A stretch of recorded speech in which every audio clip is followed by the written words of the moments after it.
Hello, everyone. This is Tom Fox back again for another episode, and I'm absolutely thrilled today to have Jason Somrak. Jason, first of all, welcome to the podcast, and thank you so much for taking the time to visit with me today. Yeah, thank you, Tom, for having me. I'm looking forward to talking.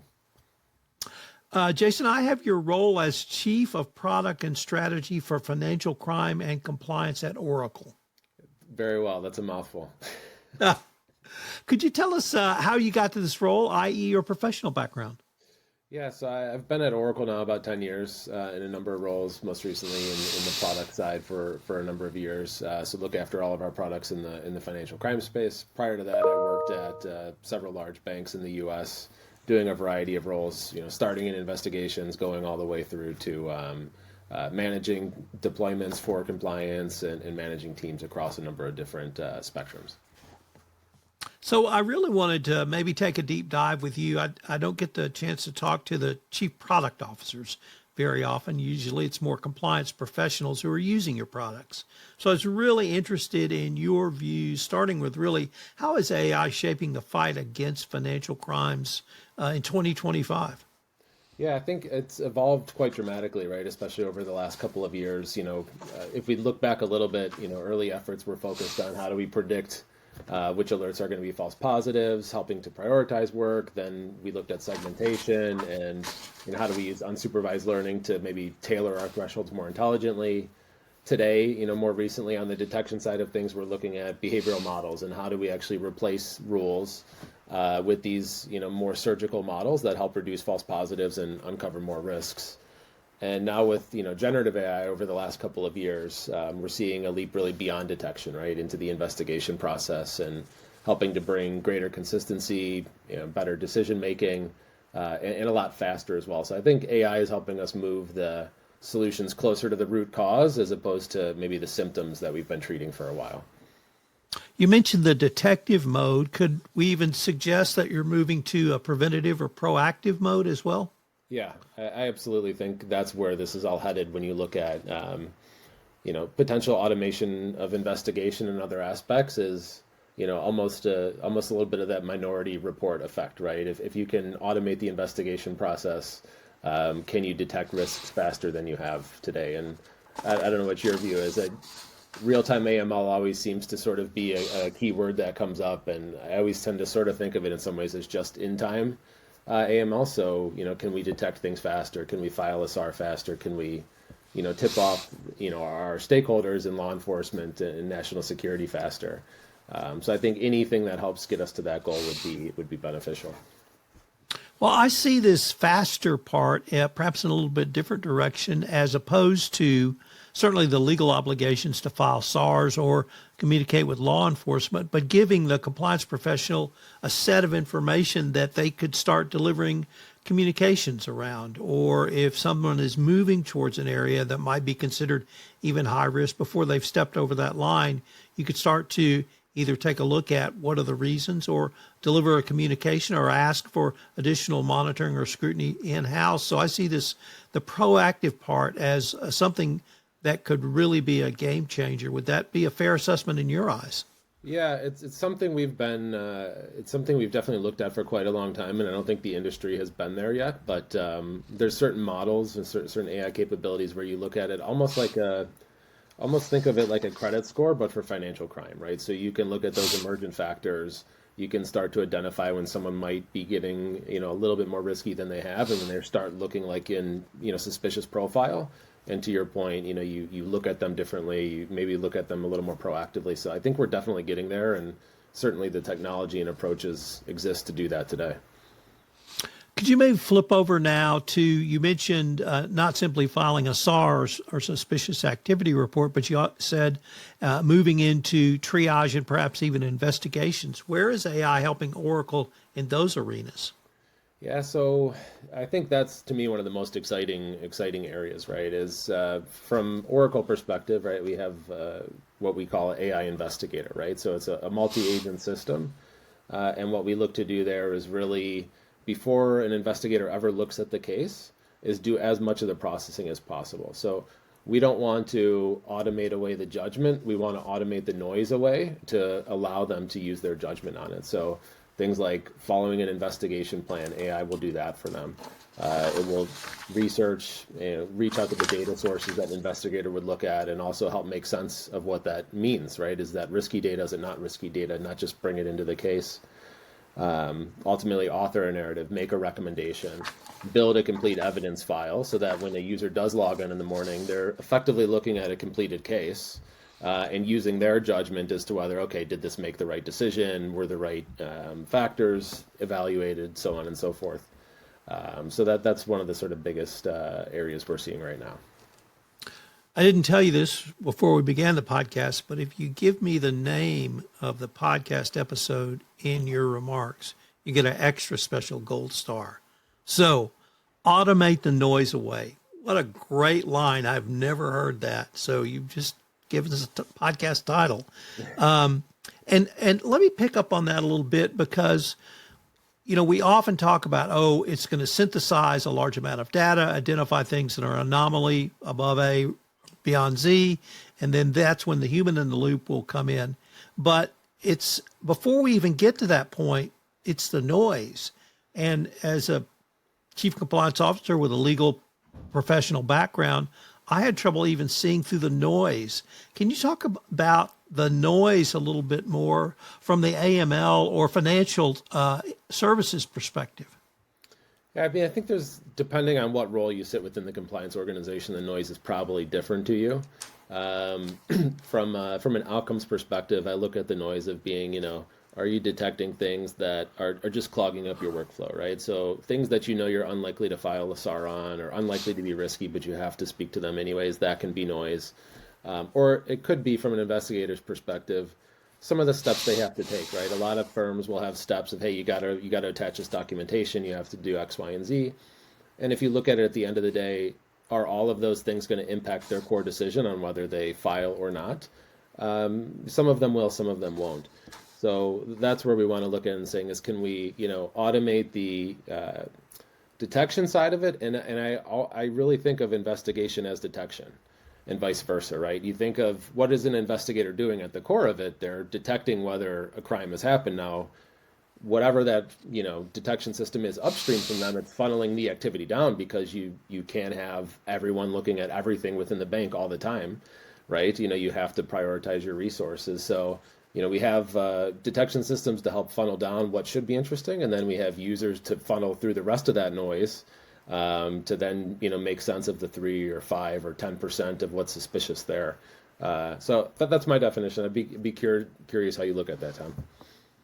Yeah, so I come out of the world of anti-bribery, anti-corruption compliance, as opposed to your world in financial services. And so our regulator there are two, the Department of Justice, who are prosecutors, not regulators, and then the Securities and Exchange Commission, who can be regulators and also prosecutors. In our world, we are given guidance by the DOJ in a document. The most recent was 2024, called the Evaluation of Corporate Compliance Programs. And it sets sort of broad parameters around AI for governance. And that was as far as they went back then. But I wanted to give that introduction to lead into the real question I want to ask you, which is you come from what we call a regulated industry, and you're servicing clients in regulated industries. What's the role of regulators in this, and are you able to have interaction or interplay to make, perhaps not get regulatory blessing, but at least make sure you're on the right track for what the regulators are expecting? Or is it simply just an extension of what you are already doing, just a lot faster and with a lot more efficiency? Yeah, and I think that's been one of the biggest hurdles particularly for AML, right? Is getting adoption of new things is harder than in a space like fraud, right, where you're not regulated as heavily, right? So from ours, we look at the perspective of always, you need to sort of have that relationship with your regulator. They're never going to bless a solution, right? Our solution has been deployed at hundreds of the world's largest banks and many of the tier ones, but even still, they're never going to give us a seal of that. Which is fine. But yeah, I think any new technology you're adopting is making your regulators comfortable with it. Where I think what's really interesting is some of our customers that are at banks now in these roles is they're former regulators themselves. So they have, very specific plans on how they want to adopt the technology and how they're going to bring their regulator along in that process because they have that experience as a regulator and what would make them comfortable.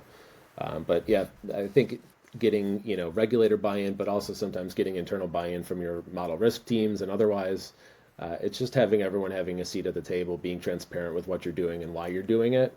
I think one fear with AI is, hey, AI is going to do my, from an investigator perspective or any other perspective, you're looking and say, hey, AI is going to take my job. That's theirs, right? And that's not the case. But from a regulator perspective, it's like, hey, you're just using AI to cut costs, and that's not it at all. You look at it and you say, AI is actually going to let me look at more risks than I look at today. I was having a conversation with another chief compliance officer recently, and he said to me, he said, look, I may have 10 risks that I know my institution covers, but I only have the resources and tooling to actually cover 7 of those. And my audit will come to me and say, you have to cover all 10 of them. And he'll say, look, if you want to go to the CEO and increase my budget, by twofold, then I can cover all of them. Otherwise we can argue whether I've covered the right 7 of those 10 risks. But something like this where you can automate, some of the most manual parts, you can then expand what you look at and start to actually look at more. Yeah, that's a great conversation to have. First, as you mentioned, you have 10 risks, but you prioritize those risks. And if it's the top 7 and you're managing those, then you can document that management. And perhaps with the tools that you and your team are able to bring to bear, you could extend that risk management to all 10, at least enough to give a notification if something on those bottom 3 pop up. Exactly. Yep. Exactly. So when you go into a financial institution, are you talking to a CCO, a CTO, a CEO, all of the above, the board of directors? Who are you sitting across the table with to have this conversation? I think it depends on the institution. Yeah, usually it's going to be something like a CCO or a CAMLO, a Chief Anti-Money Laundering Officer. Some organizations are more tech heavy and so the CTO may be involved in those. But yeah, typically like a CCO or a CAMLO. How would you say the data analytics and the automation are really transforming the compliance investigations? We've touched on that several times, but how are you able, or you and your team, I don't mean to say you only, because there may be other people at Oracle working on this, but how are you guys changing or transforming those investigations? Yeah, I think like sort of I said before, right? The automation doesn't take away the judgment. What we're trying to do is just automate a lot of that work. And I used to say, and it's some people now look at me and say that what is ETL, right? But the data process of extracting, transforming, and loading is we used to call investigators doing human ETL, right? Because they'd get a case, they'd open the case and say, okay, who is it? And look for their background and say, all right, this is a retired nurse and she's on a fixed income or whatever the situation is. Then you're trying to figure out, okay, what actually happened? What system do I need to go to? And you're gathering all these data points, bringing them in, and then you're using your judgment to figure out whether this is normal for her or not. So with the automation and with the data analytics, what we're just trying to do is all of that ahead of time, right? So the AI client would look at something before a human looks at it and would say, okay, here's the underlying activity from the risk engine. These are the investigation plans I follow in accordance with that risk, and those investigation plans are determined by the institution who's using it. Then it reaches out to the same systems the investigator would. It understands everything about the entity being reviewed, and it does all of that initial profiling and understanding of whether hey, this activity might be normal for a retired nurse on a fixed income. And then again surfaces that with a recommendation to a user so that they open up and they're really using their judgment. They're not going and doing the data gathering and all the manual pieces. So it really helps bring a lot more consistency to the process and shave a lot of the manual tasks off that really don't use I don't want to say don't use their best skills. I mean, I used to be an investigator when I first started, so I know how hard they work.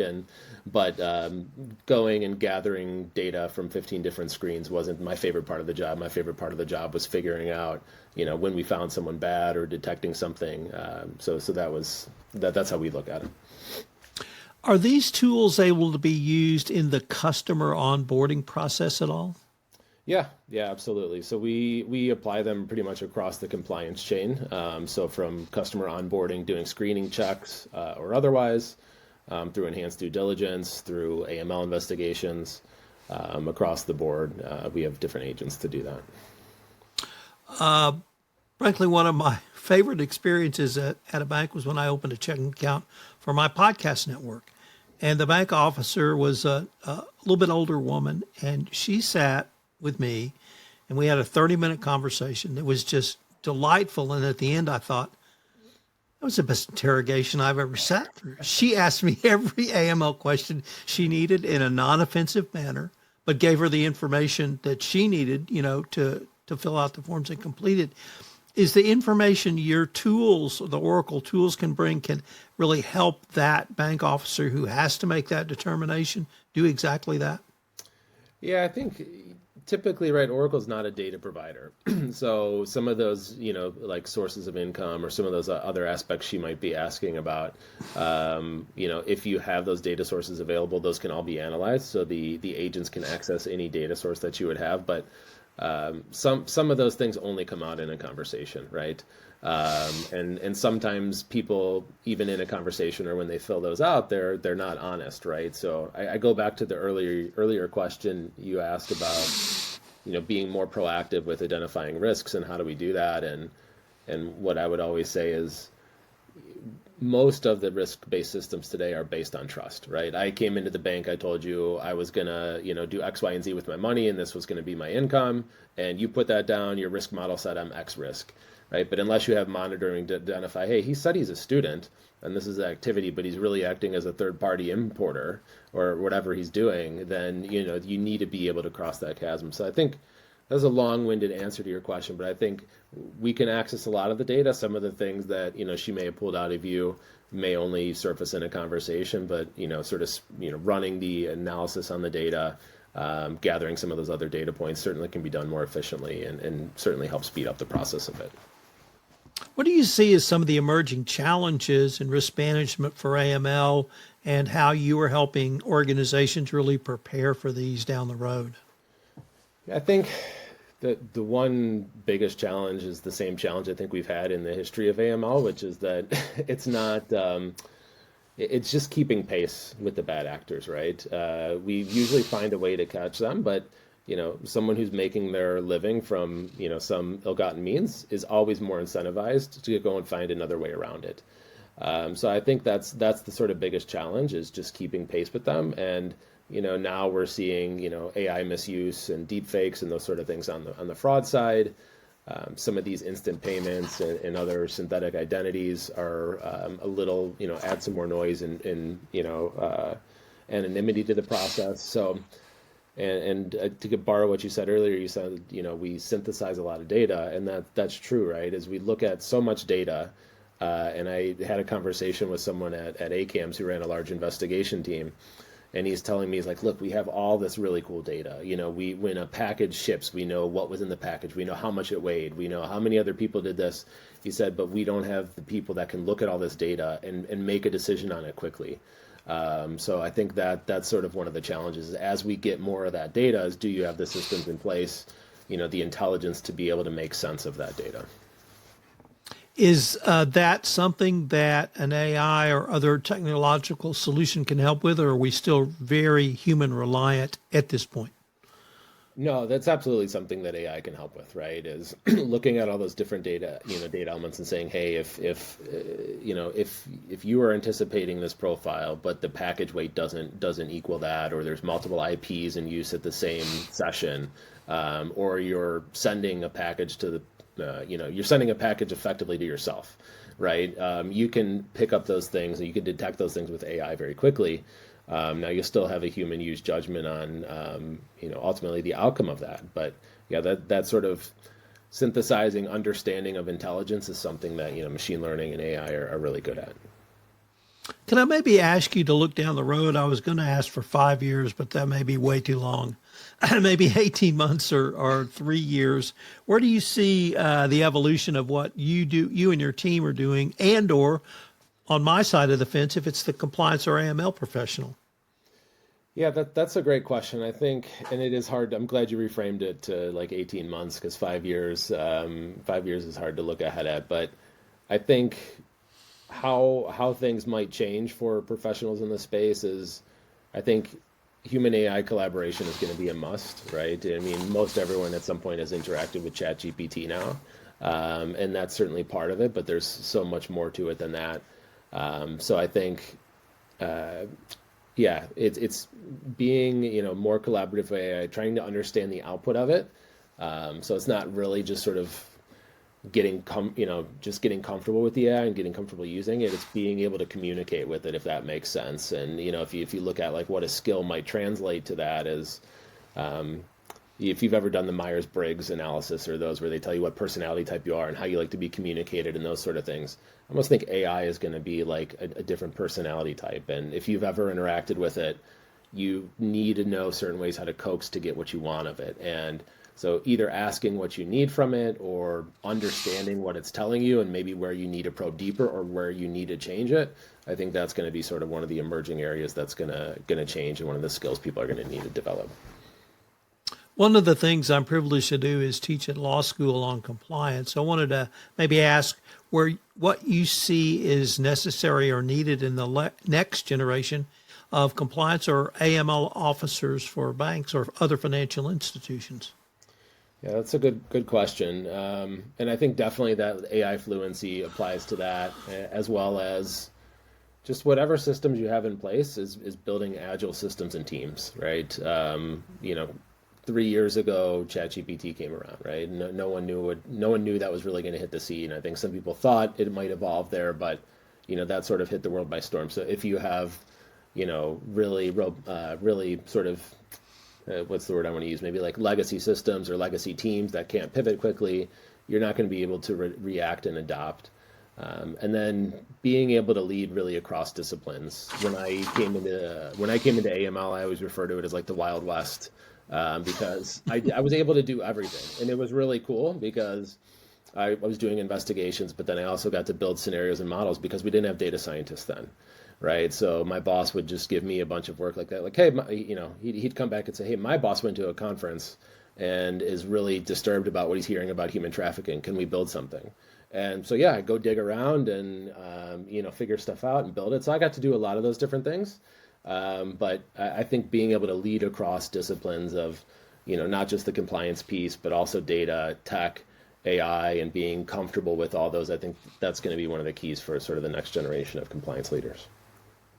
And finally, where do you see corporate culture as, or what role does culture have in the implementation of many of the solutions we've talked about today?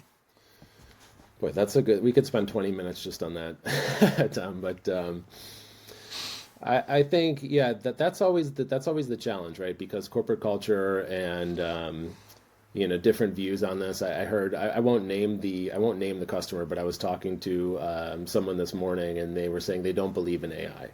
And they don't believe AI is going to change things, right? So if you have that sort of culture, if you have it, it is going to be difficult to adopt change, right? But I just think generally speaking, most organizations we speak to, or most ones that I speak with, is they are very interested in doing better. They all care very passionately and deeply about finding financial crime and stopping it and doing the right thing. So I think it's getting that buy-in across and making sure that everyone's driving towards that goal, and sometimes putting aside the territorial or political aspects of large corporation, which I'm sure you can appreciate given your past. But I think that's sort of the way I look at it. Well, Jason, unfortunately, we are near the end of our time for this episode. But before we leave, I wanted to ask you if our listener wanted to connect with you or find out anything more about the Oracle products or even the topics we've touched upon today, what might be the best place or places for them to go? Yeah, either LinkedIn for myself or Oracle Financial Services on LinkedIn, or certainly our website, which we can provide you the details for to link to. Well, Jason, I wanted to thank you again for taking the time to visit with me, and I hope we can continue this conversation. Yeah, ditto, Tom. It was great catching up.